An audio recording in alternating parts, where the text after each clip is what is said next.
Good morning my dear student. आज हम लोग नेक्स्ट वीडियो में अपने टॉपिक को आगे बढ़ाएंगे। हम लोग क्लास 10 का इलेक्ट्रिसिटी पढ़ रहे थे, जिसमें पिछले वीडियो में हमने पढ़ा कि कम्बिनेशन ऑफ रेसिस्टर के बारे में, पैरेलल कम्बिनेशन और series combination, joules law of heating. हम लोग बात करेंगे उस कंडक्टर की जिस कंडक्टर से इलेक्ट्रिक करंट पास होता है, तो वो कंडक्टर हीट प्रोड्यूस करता है, प्रोडक्शन करता है, उसी हीट की बात करेंगे। नॉर्मली आप देखें कि आप अगर अपने फ़ोन को 2 घंटे के लिए चार्ज पे लगाएं और जब आप उसको टच करते हैं तो आपको फील होता है हीट, कि आपका फ़ोन जो है वो गर्म हो गया है। अगर आपका घर में सीलिंग फैन है और वो बहुत लॉन्ग पीरियड ऑफ टाइम के लिए चला, जैसे 3, 4, 5 घंटे के लिए चलता है, फिर जब आप उस सीलिंग फैन को छूते हो तो आपको ऐसा लगेगा कि वो फैन जो है हीट हो गया है ना। क्यों होता है ऐसा? क्या इलेक्ट्रिक करंट उस कंडक्टर से पास होता है, उस एप्लियंस से पास होता है, तो हीट का प्रोडक्शन करता है? अगर हीट का प्रोडक्शन करता है तो क्यों करता है? आपके घर में एक 100 वाट का बल्ब जलता होगा। वो बल्ब जो है जब 10 minute 20 minute means half an hour जल जाता है, जब आप उसको टच करते हो तो आपको गर्म जैसा फील होता है कि अच्छा वो बल्ब ना गर्म हो गया है ना। तो इसी बात पे हम लोग बात करेंगे कि क्या होता है उस कंडक्टर के साथ, जब उससे इलेक्ट्रिक करंट पास होता है तो वो हीट क्यों हो जाता है। इलेक्ट्रिक करंट के 3 इफेक्ट होते हैं। सबसे पहला इफेक्ट है chemical effect of electric current, दूसरा है magnetic effect of electric current और तीसरा है heating effect of electric current. Chemical effect of electric current तो हम लोग क्लास 8 में पढ़ लिए, जिसमें हम लोग इलेक्ट्रोलाइसिस और इलेक्ट्रोप्लेटिंग प्रोसेस को देखे। उसके बाद हम लोग magnetic effect of electric current इस चैप्टर के बाद वाला जो चैप्टर है उसमें पढ़ लेंगे, और heating effect of electric current इस बात को हम लोग अभी जानते हैं।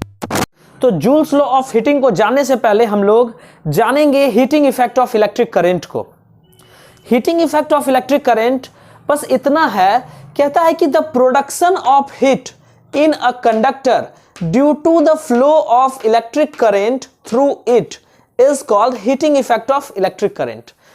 हमने अभी आपको एग्जाम्पल में बताया था कि मोबाइल का हीट हो जाना, बल्ब का हीट होना, सीलिंग फैन का हीट हो जाना, जब उससे करंट पास हो रहा है तब, यानी हीट का प्रोडक्शन हो रहा है ना।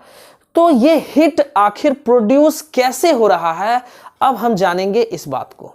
ये कोई कंडक्टर है या कोई रेसिस्टर है जिससे इलेक्ट्रिक करंट फ्लो करेगा। ओके, इलेक्ट्रिक करंट फ्लो करेगा। अब 2 बात आप सबसे पहले जानिए कि movement of electric current means direction of electric current and direction of the movement of electron, ये दोनों अपोजिट होता है एक दूसरे के, ये हम सभी जानते हैं।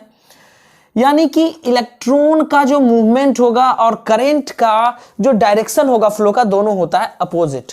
Positive terminal to negative terminal current का फ्लो है, positive terminal to negative terminal ये करंट का फ्लो है, और negative terminal to positive terminal ये इलेक्ट्रॉन का फ्लो है। ये करंट के फ्लो का सबसे बड़ा रीजन क्या है? Movement of electron. हम इस मूवमेंट ऑफ इलेक्ट्रॉन के पॉइंट को ना एकदम पकड़ लेते हैं। अब देखिए, अगर किसी कंडक्टर से इलेक्ट्रॉन मूव करेगा, और चूंकि ये फ्री इलेक्ट्रॉन है तो ये रैंडमली मूव करता है, और कोई भी कंडक्टर जो है वो एटम्स का बना होता है। कोई भी कंडक्टर जो है वो किस चीज का बना होगा? एटम्स का बना होता है, ठीक है। और जब ये इलेक्ट्रॉन इससे गुजरेगा तो इसके एटम से क्या करेगा? कोलाइड होगा, टकराएगा, ठीक है। क्योंकि रेसिस्टर का काम होता है करंट को रेसिस्ट करना मतलब रोकना, है ना। तो यहां पे क्या होगा? टकराएगा, कोलिजन होगा। किसके बीच? तो करंट फ्लो करने वाला जो इलेक्ट्रॉन है ना, और जो रेसिस्टर है, ये जो रेसिस्टर है, बस इतनी सी बात आपको समझना है तो हीट प्रोडक्शन का रीजन आप समझ जाओगे। ये रेसिस्टर है, ठीक है।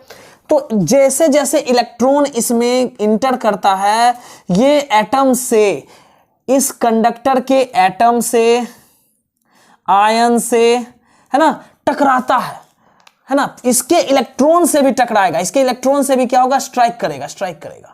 और स्ट्राइक करने के बाद भी वो यहां पे रुकता नहीं है, वो कंडक्टर के रेसिस्टर के एक एंड पॉइंट से दूसरे एंड पॉइंट पे पहुंचता है। यानी एक बात आप यहां सबसे पहली बात क्या दिमाग में रखें कि इलेक्ट्रॉन जो है, फ्री इलेक्ट्रॉन जो सर्किट में मूव कर रहा है, वो उस कंडक्टर के एटम से टकराता है, कॉलिजन होता है।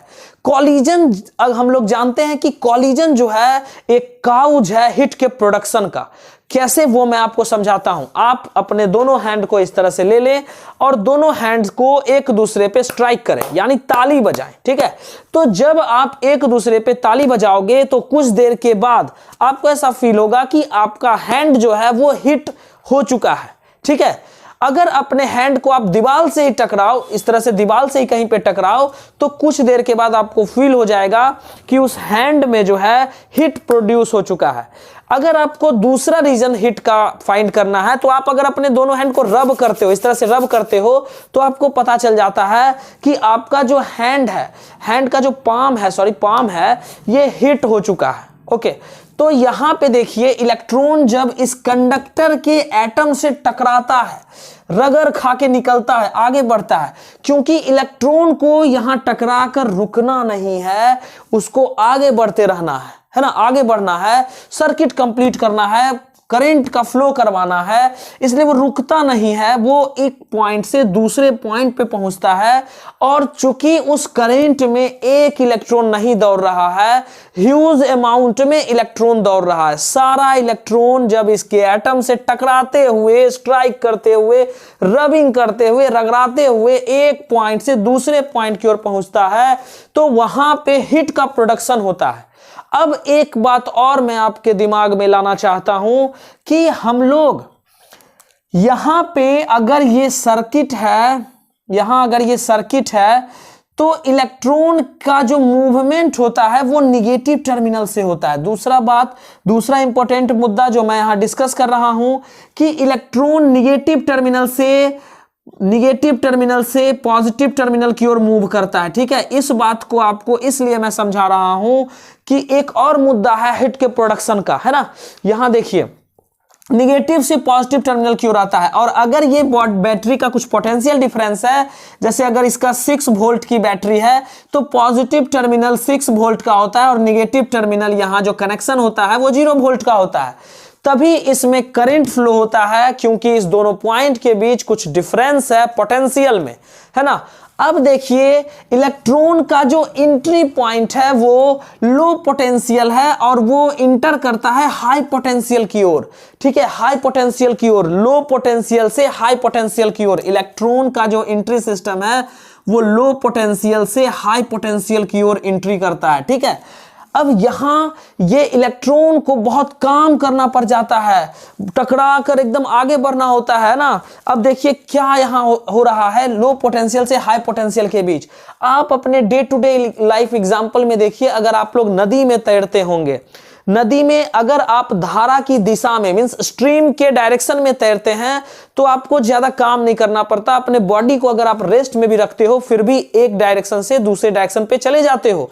अगर वाटर का फ्लो है, एक स्टोन को ही ले लो, अगर आप छत से स्टोन को छोड़ते हो तो वो नीचे ऑटोमेटिक आ जाता है, लेकिन अगर आप नीचे से स्टोन को ऊपर की ओर फेंकोगे तो आपको कुछ वर्क करना पड़ेगा। बात समझना मेरी, लो पोटेंशियल से हाई पोटेंशियल में जाने के लिए बहुत मेहनत करना पड़ता है, काम करना पड़ता है। अगर कोई स्टूडेंट जो है वीक है और उसको तेज होना है तो उसको बहुत मेहनत करना पड़ेगा, बहुत काम करना पड़ेगा, है ना। तो ये इलेक्ट्रॉन जो है लो पोटेंशियल से हाई पोटेंशियल की ओर आता है और इसे बहुत मेहनत करना पड़ता है, क्योंकि ये रेसिस्टर जो है रेसिस्ट कर रहा है, उसको रोक रहा है हाई पोटेंशियल की ओर जाने से।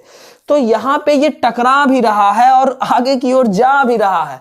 ये कहता है हम रुकेंगे नहीं, जाएंगे।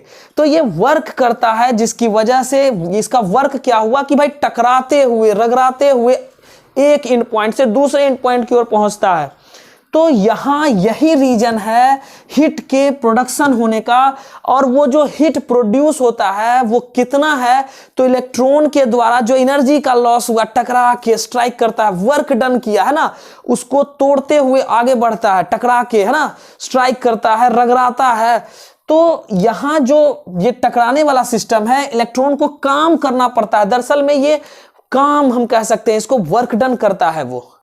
अब हम लोग बात करेंगे उस काम की जो इलेक्ट्रॉन इस लो पोटेंशियल से हाई पोटेंशियल जाने में करता है। ओके, तो हम लोग वो जान रहे हैं उस वर्क डन के बारे में जो पोटेंशियल डिफरेंस में करना पड़ता है। वो पोटेंशियल डिफरेंस का एक फॉर्मूला हम लोग देखे थे। क्या फॉर्मूला था वो? कि V is equal to work done by quantity of charge move, है ना। उस चार्ज को मूव करने में जो काम करना पड़ रहा था वो पोटेंशियल डिफरेंस के इक्वल हो रहा था, है ना। बात को समझिए। इस मुद्दा को यहां पे हम लोग अभी इंप्लीट करेंगे। तो यहां हम लोग देख रहे हैं कि यहां से जो वर्क डन निकला, वर्क डन, ये पोटेंशियल डिफरेंस जो है ये इस दोनों पॉइंट के बीच का पोटेंशियल डिफरेंस है। और ये क्वांटिटी ऑफ चार्ज जो इलेक्ट्रॉन मूव कर रहा है, इलेक्ट्रॉन मूव कर रहा है तो चार्ज क्रिएट हो रहा है। बात समझिए।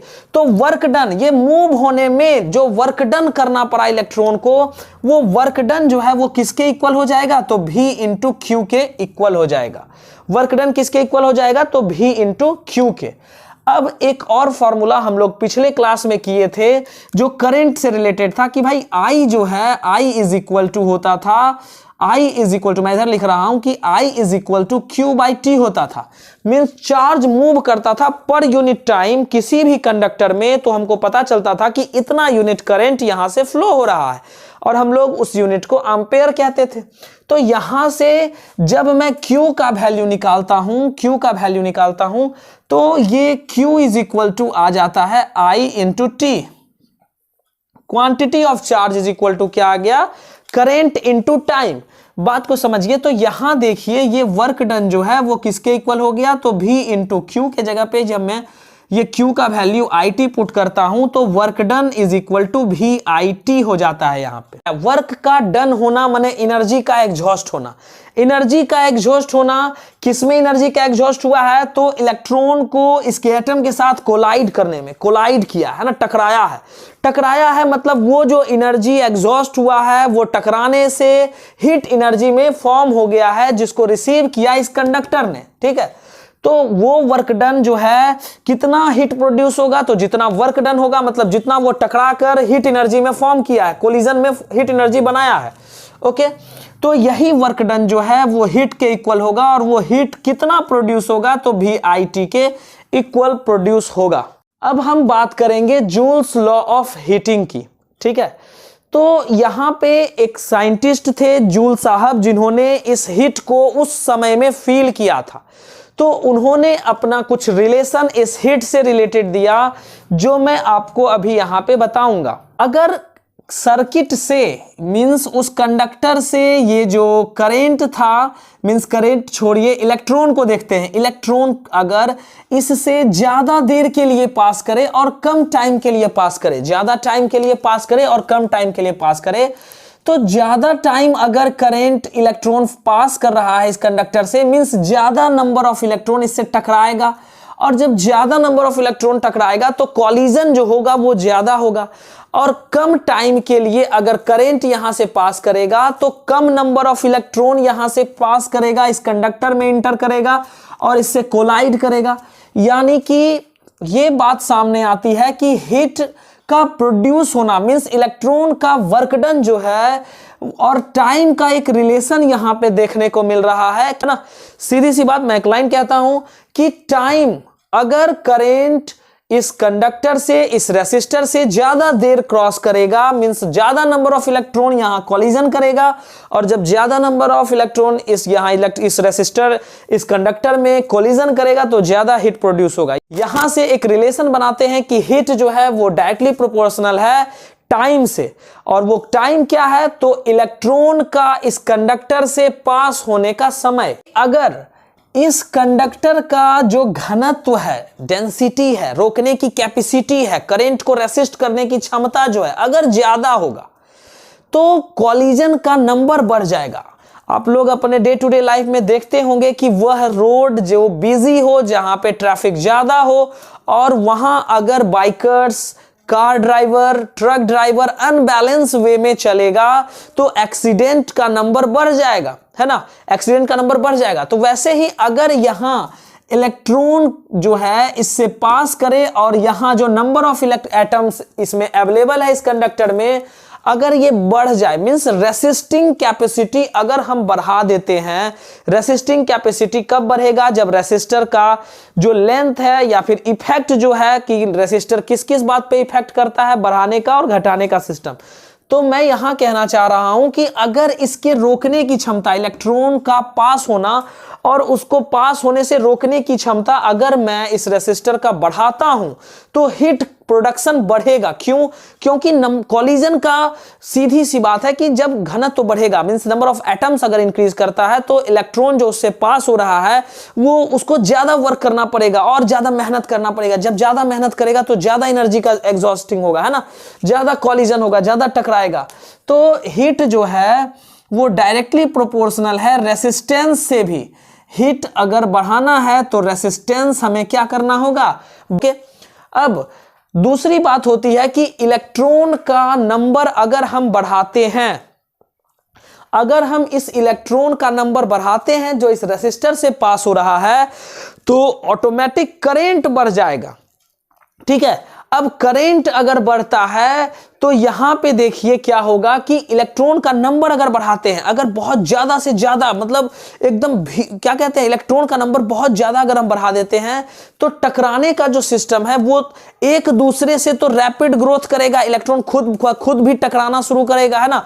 तो यहां पे क्या होता है, इस रीजन की वजह से हीट जो है डायरेक्टली प्रोपोर्शनल होता है करंट के स्क्वायर के, करंट के स्क्वायर के डायरेक्टली प्रोपोर्शनल होता है। और अब इस तीनों को जब मैं कंबाइन करता हूं तो हीट जो है डायरेक्टली प्रोपोर्शनल आता है I स्क्वायर आर टी के। यही रिलेशन जो है, ये जो हीट के प्रोडक्शन का कैलकुलेशन का जो रिलेशन दिया जूल साहब ने, अपने नाम पे इसको रखा और इसी रिलेशन को उन्होंने कहा जूल्स लॉ ऑफ हीटिंग, कि भाई हीट जो प्रोड्यूस होगा किसी कंडक्टर में, किसी रेसिस्टर में, वो डायरेक्टली प्रोपोर्शनल होगा उसमें पास होने वाले करंट के स्क्वायर इनटू उसके रेसिस्टेंस इनटू टाइम के, कि वो कितनी देर करंट उस सर्किट में, उस कंडक्टर से, उस रेसिस्टर से पास कर रहा है।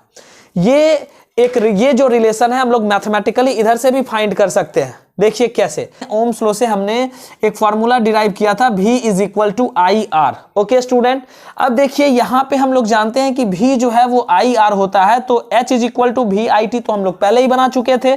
अब देखिए H is equal to V के जगह पे अगर मैं आई आर पुट करूं इंटू आई इंटू टी, तो ये H इज इक्वल टू क्या हो जाना है, तो आई स्क्वायर आर टी हो जाना है। यही जो रिलेशन है, इसी रिलेशन को हम लोग जूल्स लॉ ऑफ हीटिंग के नाम से जानते हैं। एक और रिलेशन हम लोग बना सकते हैं हीट का। देखिए सबसे पहले हम लोग जानते हैं यहाँ पे कि H is equal to V I T है। अब अगर मैं यहाँ पे I का वैल्यू रखूं, I का वैल्यू देखिए V equal to I R है ना, तो I इज इक्वल टू क्या हो जाएगा, V बाई आर हो जाएगा। अगर मैं यहाँ I के जगह पे आई V इंटू आई के जगह पे V बाई आर पुट करूं इंटू टी, तो ये क्या हो जाएगा, ये V square by R into T हो जाएगा। यानी कि हीट के लिए यहां हमने तीन रिलेशन देखा, ये हमने फर्स्ट रिलेशन देखा, ये फर्स्ट रिलेशन हमने देखा H is equal to V I T. अगर हमें हीट निकालना है तो हम इस फॉर्मूला का यूज कर सकते हैं। हमें अगर हीट निकालना है, रेसिस्टेंस और करंट और टाइम दिया हुआ है, तो ये फॉर्मूला यूज कर सकते हैं। और अगर केवल पोटेंशियल डिफरेंस, रेसिस्टेंस और टाइम दिया हुआ है, तो हम लोग हीट का प्रोडक्शन जो है कितना हुआ वो इस फॉर्मूला से फाइंड कर सकते हैं। तो आज का क्लास यहीं तक। अगर आपको जो बात समझ में नहीं आती है, आप हमारे वीडियो को रोकें, बैक करें और वहां से फिर से सुनें। चलिए अगले पार्ट को हम अगले वीडियो में पढ़ेंगे।